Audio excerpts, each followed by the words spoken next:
Mot qui fâche, qui provoque une crise entre la France et Israël, Gérard Larcher.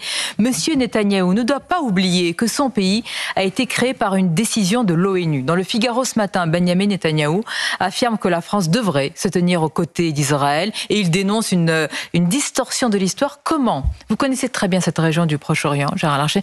Comment vous avez réagi au moment où vous avez lu les propos d'Emmanuel Macron? Écoutez, j'ai été stupéfait que ces propos puissent être tenus. C'est d'abord une méconnaissance de l'histoire, de la naissance de l'État d'Israël. Naissance qui n'est pas venue comme un acte notarié, uniquement constaté par l'ONU. La création d'un foyer national juif en Palestine, terre d'origine du judaïsme aussi, comme d'autres religions d'ailleurs. Eh bien, je dois dire que, est-ce que Emmanuel Macron s'est souvenu de la déclaration Balfour ? Est-ce qu'il a pris conscience de ce qui s'est passé pendant la Shoah et après la Shoah? Qu'est-ce qui s'est passé avec... Vos questions sont, sont graves, mais sont non, lourdes il de faut sens. poser tous les sujets. Mais de quoi vous le je ne soupçonne de rien.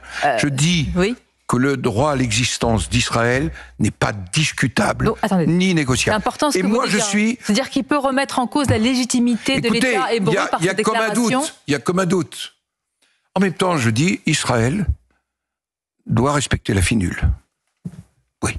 Mais au nom de ça, on ne peut pas mettre en doute l'existence de l'État d'Israël, comme je suis aussi, moi, pour une solution à deux États. Et cette solution à deux États, elle est pour moi. Mais oui, vous avez raison vous de le levez les bras en rappeler. disant, ça n'est pas possible, et bien. Non, je ne dis pas ça. Je dis, les politiques le disent très souvent, y compris le matin. Oui, mais quand je me suis rendu en Israël, dans mon dernier déplacement, j'ai essayé aussi dans les territoires palestiniens.